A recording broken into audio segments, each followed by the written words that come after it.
This week's episode is brought to you by Body Scare. All natural body care products so good, they're scary.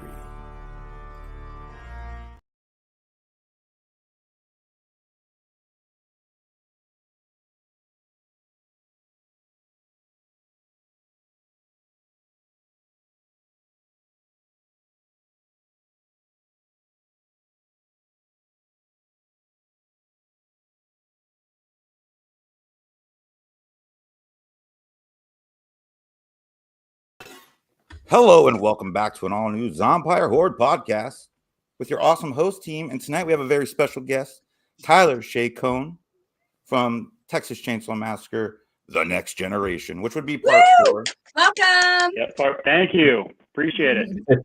Can you show your part 4 again there, Vlad? Oh, wait. Did I do the wrong hand? You're like, part 4. Part 4. You tried. 3.5.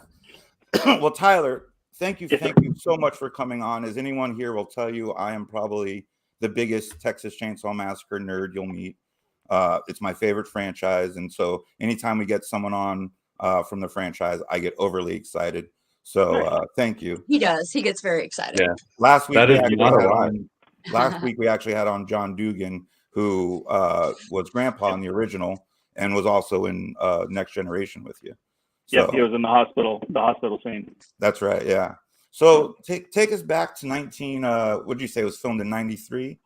1993, yeah. I was, at the time, I was trying to get into acting. I was doing some theater at college, and I was friends with a guy named J.M. Logan, and he was doing special effects on it, and he told me, you know, you should audition for this film. And I've never auditioned for a movie before. Sorry about that. Are you there? My son just tried to call and it interrupted me here. So, so Josh had told me, he goes by JM now. Sorry about that. Oh, you're good. Okay. So, and I guarantee he's 15 years old. He's probably going to try to call me again. So anyway, so JM he was doing the special effects, told me that I should audition. So I went in and I submitted. They called me in for an audition. I actually auditioned for Kim Hinkle. So I didn't have to go through any process. And I did audition with Lisa Newmeyer, who played my girlfriend Heather in the movie as well. Right. So I was one of the last characters that they had cast, and they had a really, really hard time finding the role of Barry. And that night after I did the audition with Heather, Kevin Cassell, who was production manager, called me and asked if I wanted to make a movie with him. And I was stoked. And she was like, wait, you haven't even heard how much we're going to pay you yet. And I was like, I don't care. I mean, Texas Chainsaw. So it kind of goes back when I first moved to Austin, I was 12 years old, and my dad's office was set on, my dad's office was set on a place where they had filmed the original Chainsaw. And I remember standing there just thinking, like, this is amazing. Like, I'm actually standing where they filmed the original Texas Chainsaw Massacre. And that was my first kind of, other than King of Spiders with William Shatner. But I was like 4 years old. And I remember I lived in Camp Verde, Arizona at the time. And they filmed a lot of stuff there. And so there were painted tarantulas all over the city. That was technically my first movie set that I was ever near, but Chainsaw at my dad's office, that was kind of, so I thought it was kind of, it was special to me that I actually got cast in The Next Generation. At the time it was called Return of, but right. It was special for me that I got cast in that because of that connection with, you know, being there at my dad's office and you know, being a part of that franchise. Well, and honestly, like I don't think they could have casted a better Barry. I think you did a smashing job. There's the two characters, and obviously, no offense to you, this is just the character that I wanted to die the most out of all the Barry. Texas Chainsaw Massacres was Franklin in part 1, which was he was number 1, but number 2 was Barry.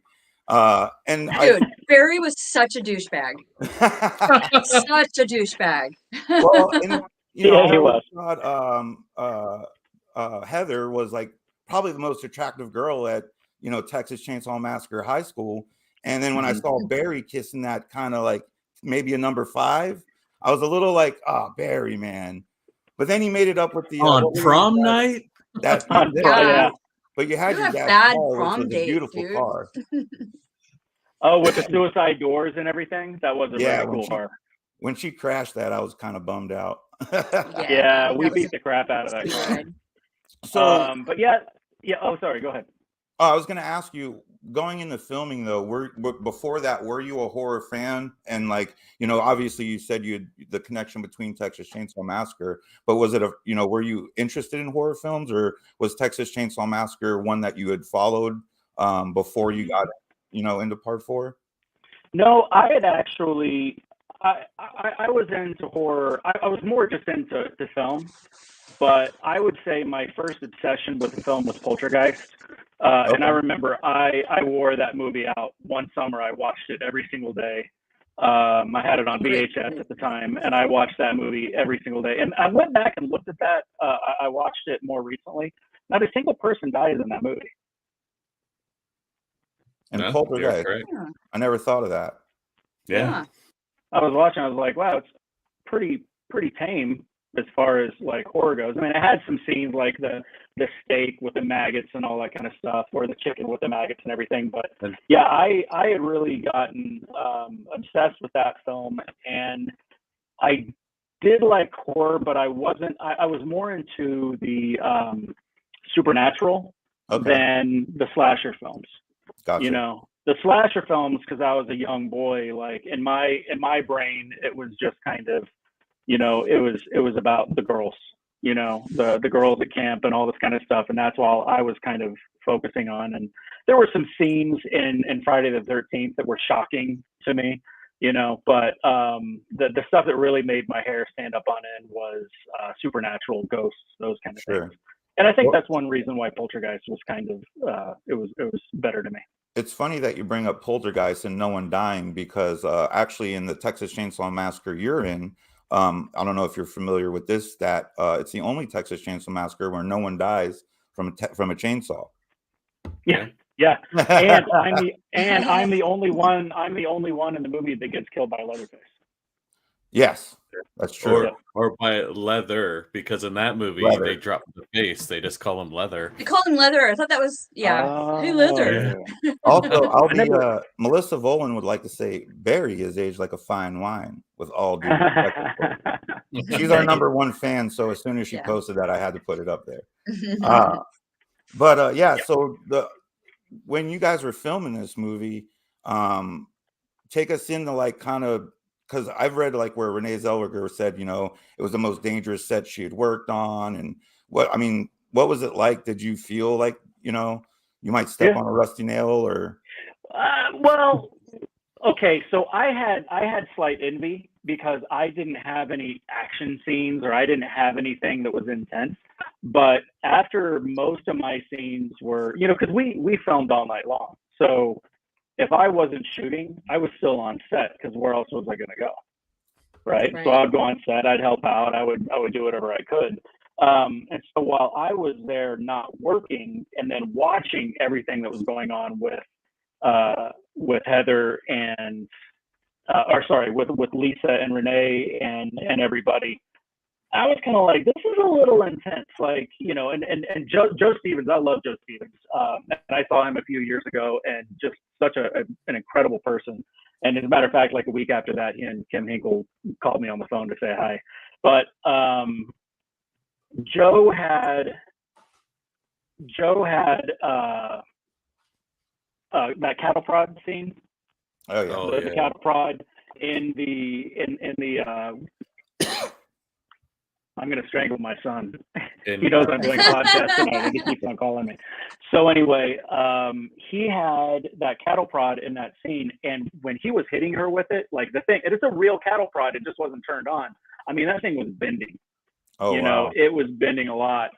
But he's a very intense actor, and he was also like when he had the shotgun on my chest, like I had figure 8s on my chest and everything. So it was. Okay, hang on one second. I'm sorry. Go. Oh, you're good, man.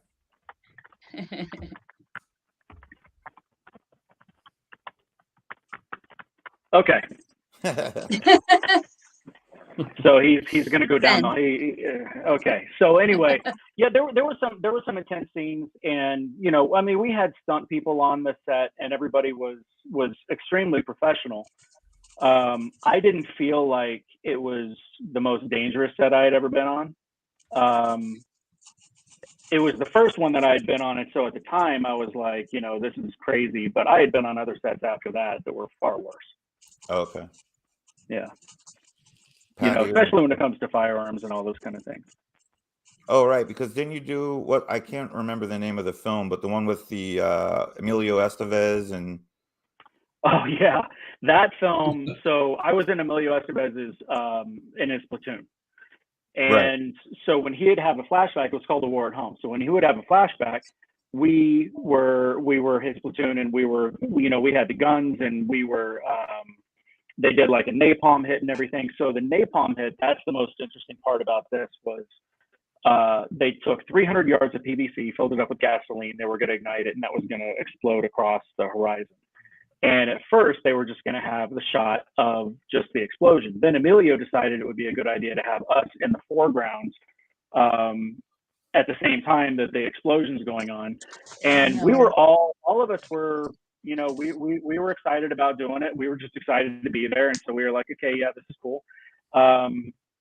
But then we had people coming over. They're boarding up the cameras. They're boarding up everybody else. Everybody's behind like plywood and plexiglass. And we're like laying down on the ground in front of this.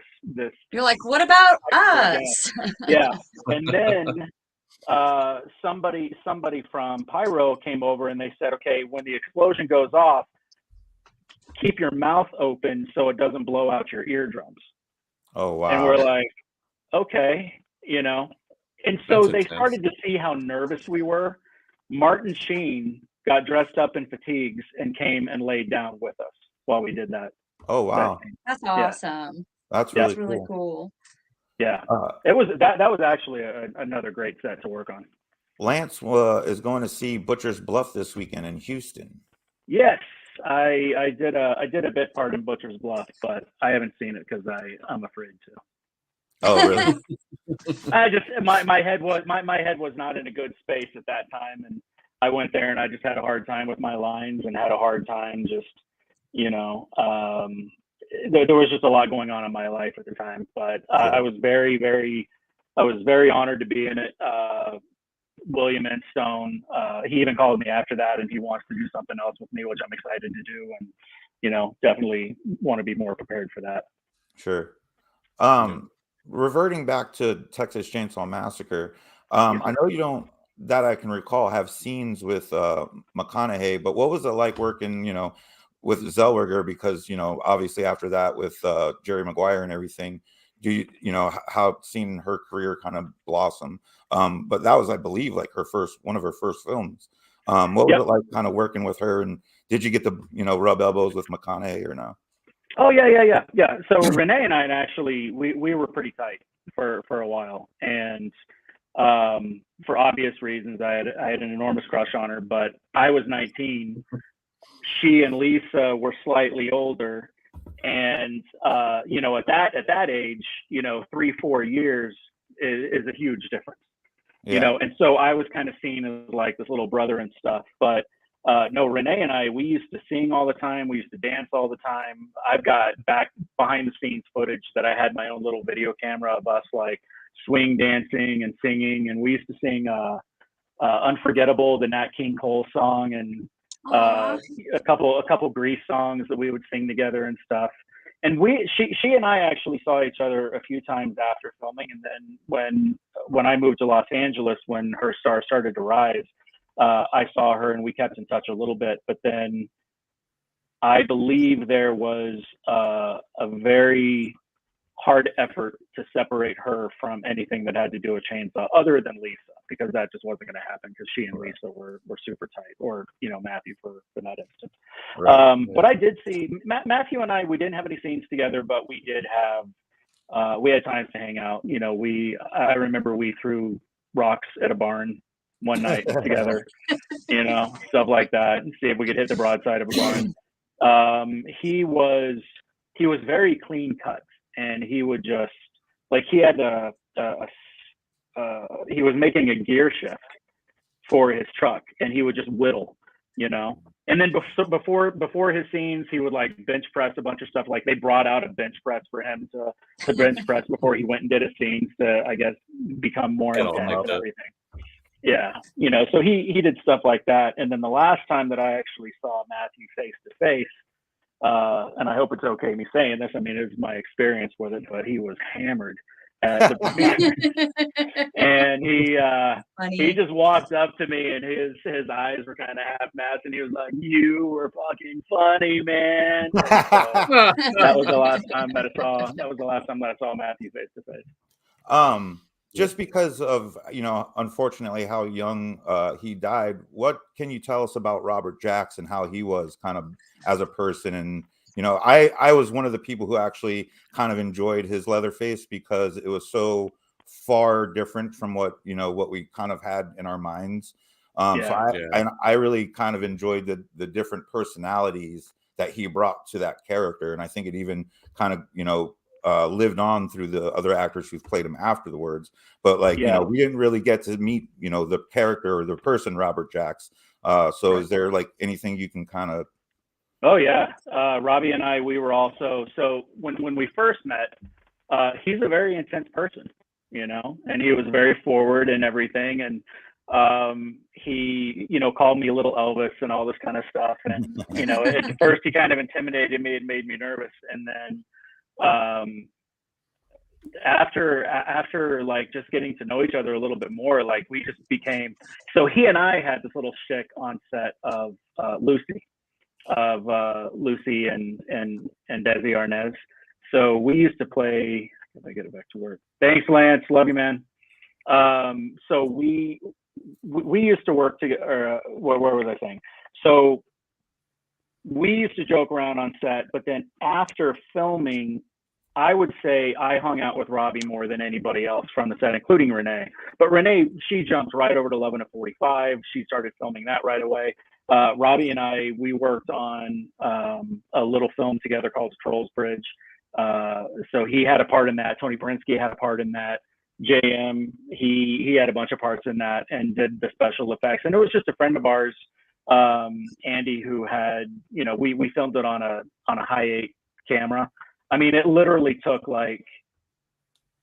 maybe a year to shoot, but the whole movie takes place over 3 days. And so in one scene, you'll see me with a beard, and in the next scene, I'm clean shaven. There was some broken pieces because it just took so long to do. But it was, Robbie and I did that. I used to hang out over at Robbie's place all the time, and we would have coffee and talk. And, he was just, like I said, he was just a big, big character, and everybody loved him. But he was also just unapologetic of the way that he was. And I think that's also the way that he played his Leatherface. It was his choice of how he wanted to play Leatherface, and that's what he chose to do. And I think that nowadays, I think that there's more acceptance of Robbie's not Leatherface, but Robbie's version of Leather, because there's been so many different ways that horror films have been done now. But back at that time, I think there were a lot of people that were still looking at that slasher model, and the slasher model had to be this way, and it had to be the scary, crazy guy, and but like somebody was saying, why is he cross-dressing? And it's not that he was, and if he was, it's fine. But it's not that Leather was cross-dressing in this. He's a little boy. Right. And so anytime that he put on somebody else's skin, he would become that person. He was pretending. So when he put on the woman's skin, he wanted to be like the woman because he's playtime, Right. But then when he's Leather with the yellow apron and the mask and everything, he was pretty much the henchman. So he wasn't the one that was in control of everything. He was the henchman. Right. Yeah, I think a lot of people had a hard time like understanding and grasping that when that movie first came out, because Robert Jackson's impersonation, his version of Leather was completely different than anything we had seen before, and I think people really had a hard time grasping it. But like you said, over time, people have learned to appreciate it and understand it more, and I'm glad, because I absolutely loved Leatherface in The Next Generation. I thought Robert Jackson did a great job. I loved the cross-dressing thing, exactly like he was taking the character that he was, right? Like the skin of the person that he put on, he was embodying that character. And I absolutely love that, because we have not seen that before in any Texas Chainsaw to that extent. And I love that performance. And I'm so happy now to see that society is actually like in the horror world are actually starting to like appreciate his performance as Leatherface, because it's well deserved. He deserves massive credit for his portrayal of Leatherface in that movie. I agree, and he was also funny at some of the stuff too. Like when he's sitting at the table and everybody's screaming and he's screaming, and then all of a sudden he just kind of stops. Yeah, you know, like that was to me. I laughed at that scene. Well, there's nothing better than Renée Zellweger telling him to sit the fuck down too. She's like, sit the fuck down. Like, that's like one of the best scenes ever. I was going to say the character I felt was mostly a continuation off of the Pretty Woman mask from the original 74, because they, you know, went away from that in part 2 and part 3. But I felt part 4, like, because, you know, Kim Henkel also was involved with 4, went back to the original film and was like, okay, what was, like, you know, what could we have made bigger? And I think that's where that we saw the transformation in Leatherface in 4, you know what I mean? Yeah, I think Kim wanted it to be more intellectual, not just this crazy, intense, abusive. Now, granted, Robbie and Lisa, that scene where he's pulling her into the house, that was a very physically demanding scene, and they both did an amazing job at that scene. Yeah, it looked like it from both sides. Yeah, I mean, it was intense, and they did a lot, and it hurt too. You know, I mean, Robbie you know, his back was hurting from doing that and everything, because it was very, very physical, and also lugging around that huge chainsaw. You know, even though he didn't kill anybody with it, he's still running through the forest, and you know, so it took a toll on Robbie it as around. well. Yeah, but so Kim wanted to be more intellectual. He wanted Leather to, you know, as we were talking about, to be more of, rather than just this brute that just goes out, it's more like he just does what he's told to do because he's somewhat like a child. He also wanted to be more campy, which is kind of where a lot of my lines come in. And I know that I did come across as a douche. He did let me loose on that character. Looking back on it, like, I would like to think that I was just that good of an actor, but maybe I was just that obnoxious. Because Barry was very obnoxious. Yeah. But I do remember people meeting me, and like they were almost afraid to meet me. Like they didn't want to meet me. They thought that I was going to be kind of the same way that character was. You know, both of us were obnoxious. He was just a jerk, which I'm not a jerk. But then the other thing too that I remember specifically, I wanted there to be more blood in my scene, because it's kind of a glancing blow where people were like, "What happened? Did you die?" Like, you know, you got hit on the head with a hammer, but then you just kind of like got dragged off. And Kim specifically was like, no blood. I think the only blood other than the blood that's on Lisa's face is when Matthew gets hit by the airplane at the end. He really didn't want it to be gory. He wanted it to be more campy, more fun, more intellectual than the first one. I don't know if he necessarily had an axe to grind with Toby on the first one, but there was definitely a difference of direction, the way that they wanted the movies to go. Yeah.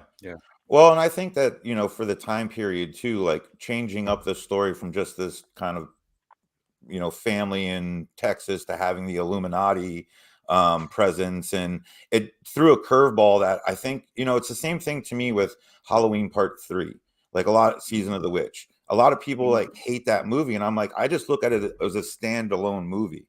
You know what I mean? Yeah. There's so many different timelines and everything, but if you watch The Next Generation as a standalone movie, like, it makes a lot more sense. If you try to go back and watch it in any sort of timeline and throw 4 in there, it makes it difficult. But I appreciate it for its standalone quality. You know what I mean? Like, I enjoy almost all Leatherfaces. There's been a few that I've been unhappy with, but I've been, it's my favorite franchise. But when I look at 4, I do the same thing that I do with Halloween 3, which is it's its own movie, and I can appreciate it for that. Where I think a lot of people try to dig in too much to the previous storyline and try to fit it in somewhere. I just don't think that's. And you have to set this one aside in its own. I mean, the family. We're not talking about the Sawyer family anymore. We're talking about the Slaughter family. The family like got upscaled a little bit. In the original Texas Chainsaw, you would have never seen a family member go to pick up pizza right at a drive-through. So the change in the family and the change in the feel of the movie, I agree with you 100%, Vlad. It's like you just look at it as like its own entity. You go in expecting like just this little sectioned off story about the Slaughter family and Leather, and go in there and just enjoy it. It's a fun fucking movie. It's such a fun movie. So let me ask you guys a question. How did you feel about them repeating such an iconic scene as the meat hook? I was actually going to mention that earlier. Your death was very I wanted you to really die. I wanted you to get like cut in half, and I wanted gut and blood everywhere. But they didn't do that to you. But I felt like it was saved with the homage to Pam's original hook scene with Heather. I thought it was great. As soon as I saw it, I was like, Texas won. I knew everyone knows exactly what that scene is, and it just kind of it pulled me into that. I'm in fucking Texas Chainsaw Massacre right now. It brought me into that mentality. Yeah.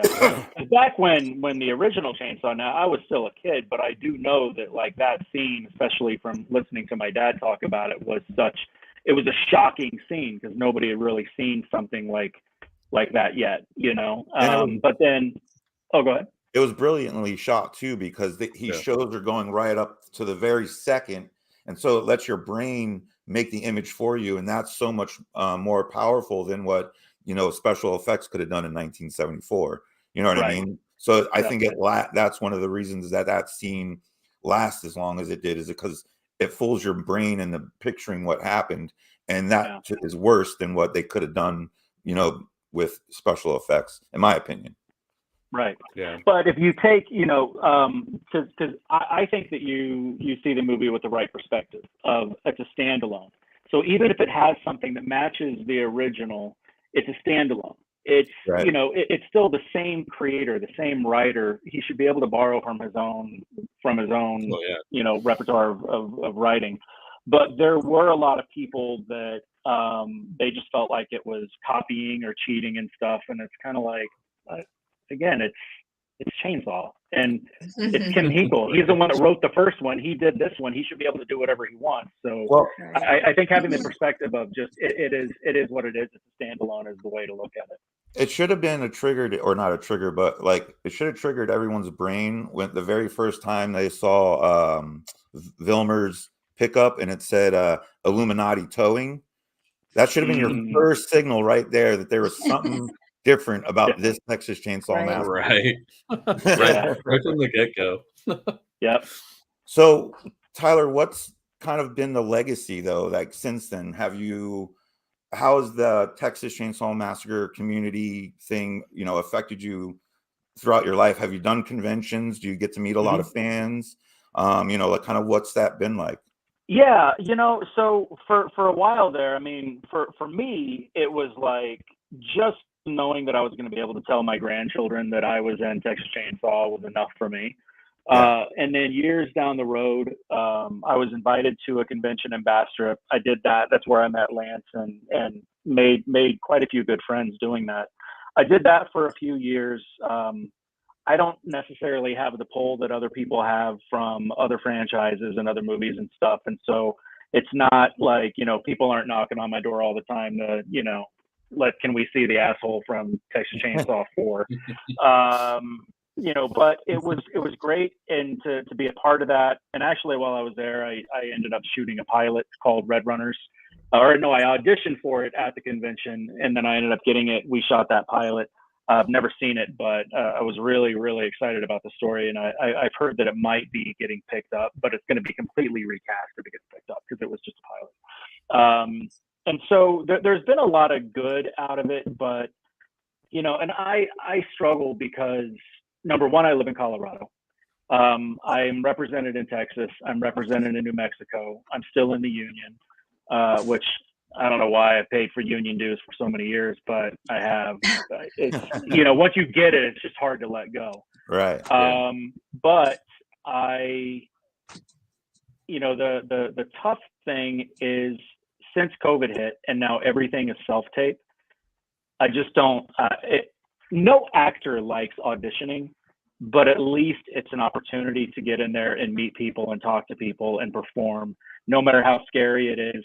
And this whole self-tape thing, I think, is just, it's just not for me. It's not fun.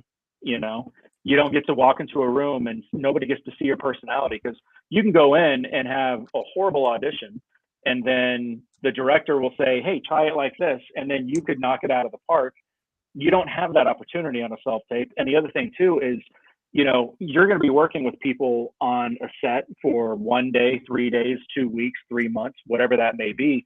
Them getting to see you in person, getting to know your personality from the get-go and the audition, I think is huge.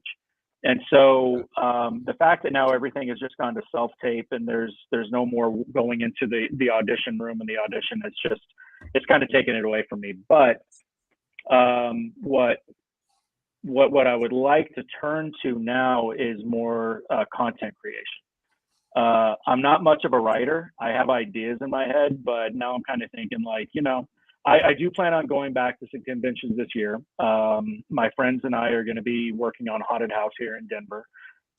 We don't know if it's going to be on the guy who really owns it is he owns 11 farms here in Colorado. So he hasn't decided, does he want to do it on a farm? Does he want to do it, in a building downtown? So he's thinking about just buying a building and then making that the haunted house and just leaving it as is. But he's been wanting to do this for a while. And so I'm definitely not getting out of the industry. I think I'm just turning into different things now. Gotcha. Do you see that was a long light answer at the end of the there, tunnel? Sorry. Do you see a light at the end of the tunnel for the self-taping auditions? Do you think they'll go back to in-person, or you think it'll be like that for a while?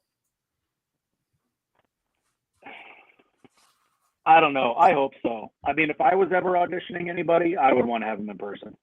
I want to see people. I want people to come into the room, and I want to see, usually sometimes like somebody can walk into a room and a casting director will know right away whether or not that person's the right fit. You got to feel their energy. Walk. Yeah, exactly. And I just don't feel like, and not only that, I'm not shooting myself and then just sending whatever I came up with. I'm going to shoot it 10 times and send them, the best one. So it's just not, I don't know. It's just. Well, and when you're going to be working with someone for an extended amount of time, it's nice to be around them and get that, like energy off one another, because just watching you and I just had a great interview right here, but we can meet in person and be like, oh, Jesus, this guy again, I do that every time I see Vlad. Yeah, right. I'm just kidding. So speaking of that's another thing I was going to mention earlier. So obviously the first time I met Lisa was when we auditioned. We hit it off right away. She invited me over to her place. We had coffee. She found out I was 19 and freaked the fuck out, and then categorized me and little brother. but we hit it off right away, and I think we really had good chemistry together, which is probably one of the reasons why I got the role. The first time I ever met Renee, we were doing read-throughs over at the production house, and she walked in through the door, and I can't tell you, all I know is that there was an energy with her that honestly at first I was kind of like, I was almost like taken back. Like I was like, whoa, like this energy coming in here, this is intense. But very, very quickly, she just has this magical presence about her. It's really hard to explain, you know, and I don't want to speak for Lisa, but you know, Lisa was kind of the same way. Like when she first met Renee, it was almost a little bit too much, but then she quickly grows on you. And like I said, we just became super, super tight. That's awesome. So, That's really cool. I mean, that's like you said, like being able to tell your grandkids too, you know, like that, you know, that you were able to like, you know, and then have the film for them to enjoy, you know, generations later. I think that's pretty amazing. Yeah, except nobody has Blu-ray players anymore. I do. You do? Oh yeah, I love physical media. I mean, I have digital stuff too, but I love physical media. Yeah. Tyler, is there any, you know, final thoughts or anything you want to plug before we let you go here for the night? Yeah, I mean, I am going to start a website here pretty soon. Want to do with the same people I'm doing the haunted house with.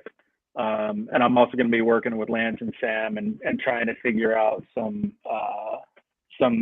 merchandise. Just, you know, again, I want to stay in the industry. If I act again, that's fantastic, but it's going to be on my terms. It's going to be, you know, something that I really just want to do, something that I can't pass up, anything like that. Other than that, yeah, I do want to stay in the business. So I am going to be working with my friends, building a website, doing some merchandise. We're going to be doing the haunted house. I'm hoping that I can get some special guests to the haunted house once we get that up and running. It's probably going to run September, probably the last 2 weeks of September, and then all the way through October. So about a six week run for the haunted house. We haven't started everything yet. We have a lot of equipment at this point, but you know, hopefully next year in September here in Denver, if anybody is, you know, wanting to travel, hopefully we're gonna have a kick-ass haunted house for you. Nice. I'm kind of into that. I'm gonna need to I'll even wear my tuxedo. I'm gonna need to know when that website comes up, because I have a whole wall of autographs from Texas Chainsaw Massacre, and the one film I don't have anything from is Next Generation. So I would be stoked to get a Barry on my wall here. Oh heck yeah, absolutely. You'll have to let me know. We'll have to get some signed photos or something when you get the website going. Yeah, I would. I've got some stuff with Joe as well, Joe Stevens, and then I'm also I still talk to John Harrison every now and then. He lives in New York City. He's a big time real estate agent in New York City. He was the one who played Sean. Yeah. So yeah, I keep in touch with some of those guys every now and then. So yeah, I'd love to get you some of that. Yeah, we're gonna have to work. I second that. I need something from that movie on my wall too. That's, again, I don't have anything from, just like Vlad. It's the one Texas movie I don't have anything from yet. Okay. You can just send us all a bunch of stuff. That's cool. Sure. Oh, no, I'll buy it. I'll buy it. My favorite piece that I have my first call sheet from. I love it. From day one. I still have that. I have that framed.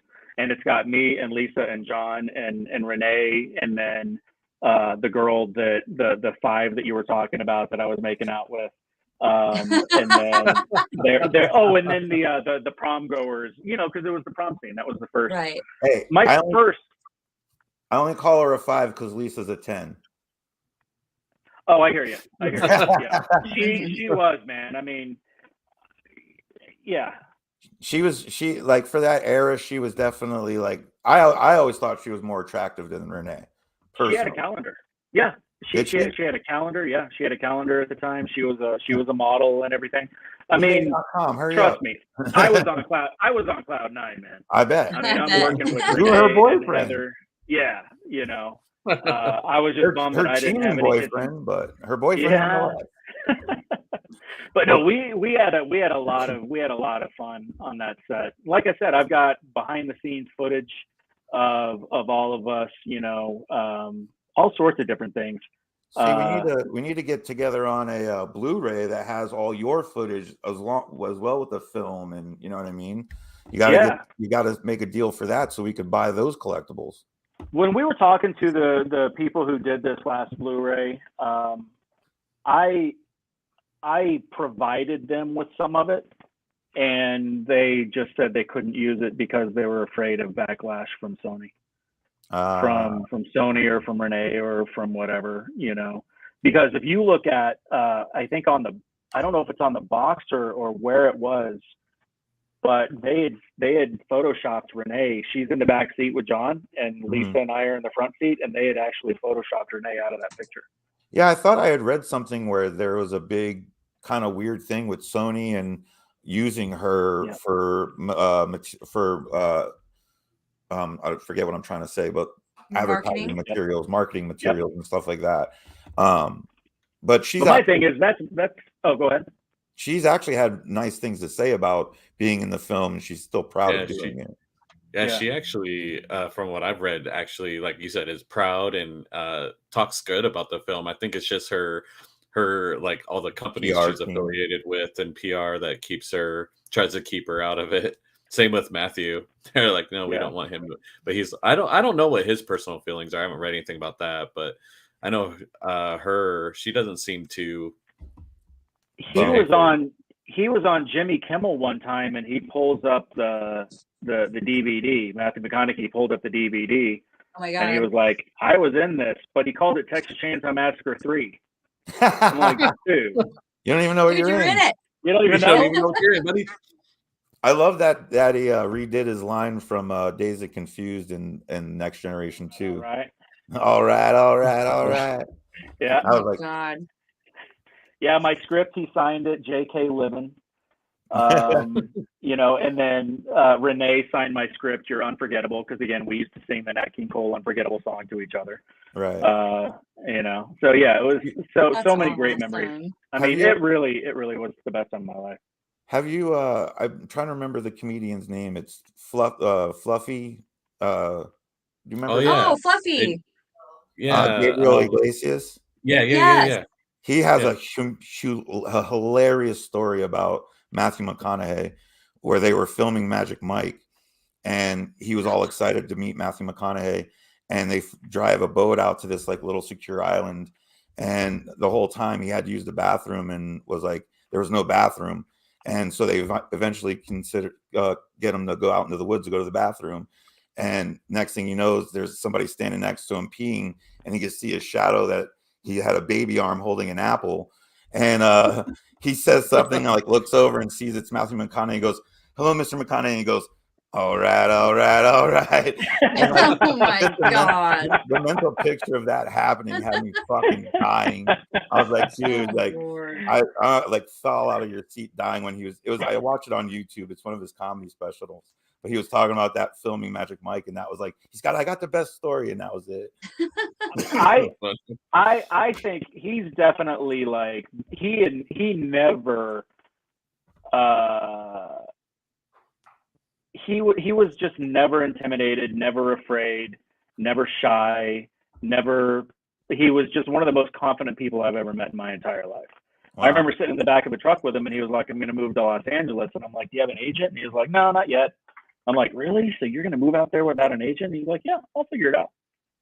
He was just like, he did, clearly. Yeah.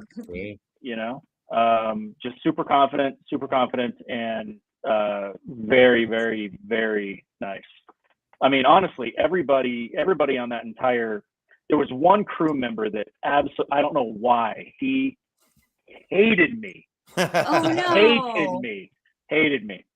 I mean, he was relentless with me too. And he would say stuff to me in front of everybody.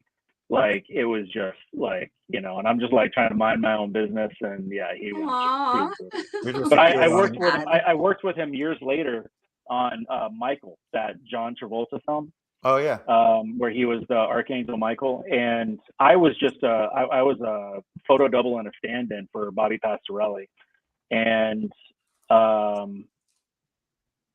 he was on set, and I recognized him, and I'm like, oh, I hope he doesn't recognize me. But he mouthed off to the he mouthed off to the DP and got fired like after the second day. So I think that he was just an asshole. Yeah. Sounds like it.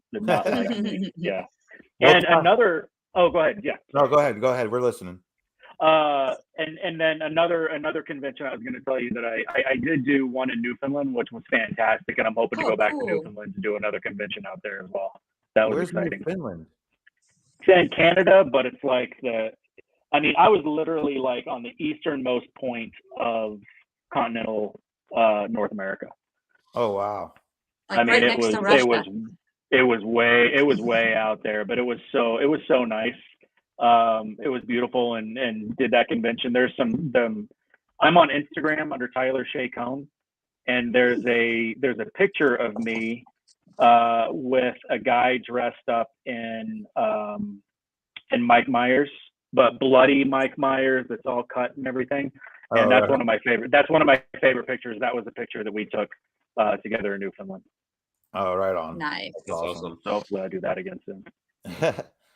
Well, Tyler, man, we really appreciate you coming on and talking Texas with us, man. It really is an honor to meet you. You, like I said, you're my top 2 guys to kill in the franchise. So I love that honor. That's awesome. He says that in meaning well. It's that means you did a great job portraying your character the way it was nothing meant but love. To be Nothing but love. Portrayed. Thank you. No, I'm really honored to be here with y'all, and I really enjoy this. I can't wait to get on again if you'll have me. Nice. That'll be fun. 100%. I really appreciate you coming. Absolutely. And we'll definitely pump those haunted houses in your website when you get them up. Yes, for sure. Yeah, let know. They're kind of a big deal around here, so. Yeah. Nice. Well, I can't wait to see y'all again, and I'll keep in touch with you about all that information. All right, Tyler. You have a good night, brother. Thank you. All right. Have a good one. Another what a cool guy. Vampire Horror podcast. Yeah. It's like when I first started watching that movie, I was like, he showed up. I'm like, oh God, watch, this is the dude that we're going to have on our show. This guy's such a D-bag. And then I saw the credits. I'm like, oh, it is. And then you meet him. Yeah, in real life, he's nothing like his character. He's super sweet. It's called acting. So he's a good actor. Next week, we are sticking with the Texas Chainsaw Massacre theme, but this is going to be a little bit different. Trifecta. We're going to have Edward Payson. He is the documentarian who just made a film about Texas. It's called All American Texas, or no, All American Chainsaw, and it's a documentary. The son of Toby Hooper. It's called In Search of All American Massacre: The Lost Texas Chainsaw Massacre. So it's confusing. Yeah, I know it's a long line, but it's Toby Hooper's son who wanted to kickstart the franchise and made a movie with Bill Moseley. He brought back Chop Top's character, and Bill Moseley's in it. They filmed it. It got sold, and it's kind of like missing now. So he made a documentary in order to try to find the movie. So that's who we have on next week.